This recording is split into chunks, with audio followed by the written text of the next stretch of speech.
Hello, it's Mark Linear with your video thought for the day.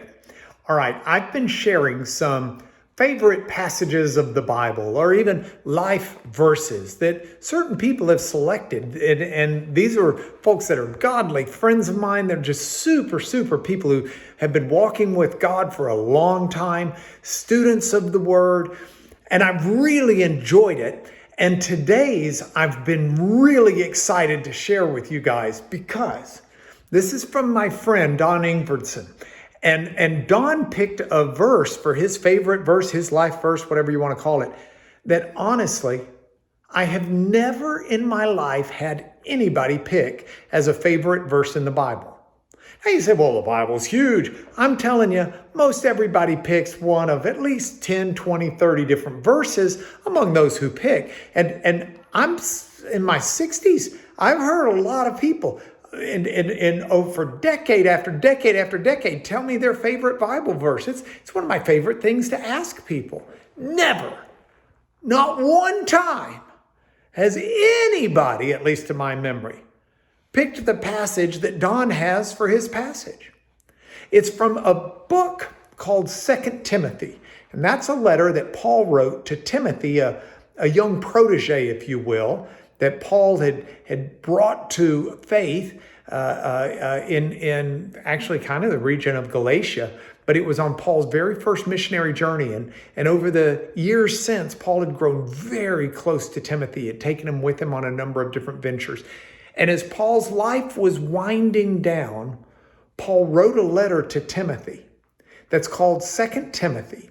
And Don's passage is found in that letter. It's the second chapter, the fourth verse. Here's what it says. No soldier gets entangled in civilian pursuits, since his aim is to please the one who enlisted him.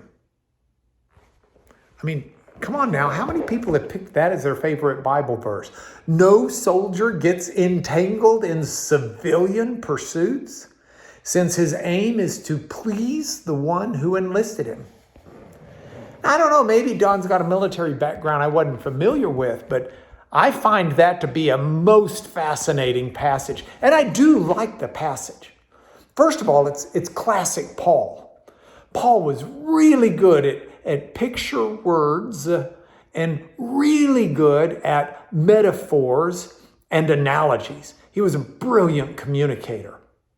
And so Paul, in this passage, uses the metaphor of a soldier for how a Christian should live, but not just a soldier, a soldier who is currently in duty. I'll get to that in a minute.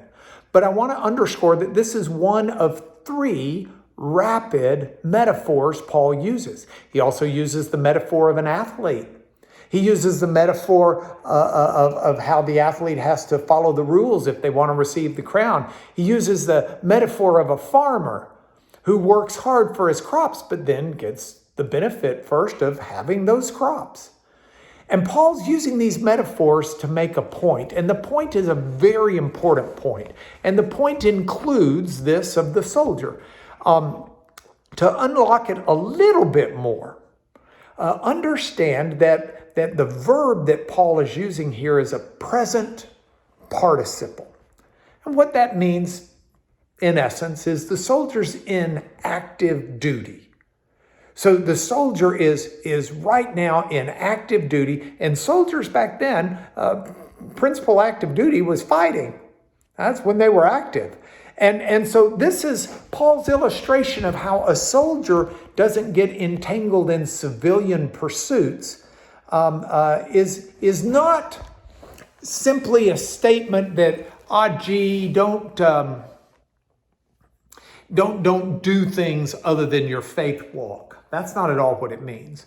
It means a soldier is not in the middle of battle and then all of a sudden says to his opponent, he's there in hand-to-hand battle. He's got his sword and he's got his shield and he's fighting. Then all of a sudden he says, hey, time out.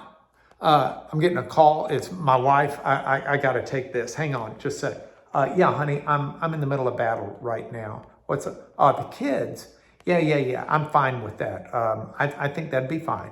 Okay, love you. Gotta go. That doesn't happen. When a soldier's in battle, they've got a very specific focus of doing the job in hand. And that's what the Christian's supposed to have. That's what our walk in this world is supposed to be like.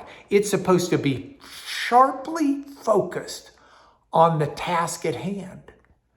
And so that's my action step from this today. I want to put a sharp focus on what God wants me to do today. And I think there's a variety of things, but I'm going to do that, and I'm going to focus on that like a soldier does duty, and I'm not going to get distracted from doing what I want to do, as long as what I want to do is what God wants me to do, if that makes any sense. That's your video thought for the day. Tomorrow, I'm going to give you another life verse, and I'm excited about it. It's my wife's. I'll talk to you tomorrow.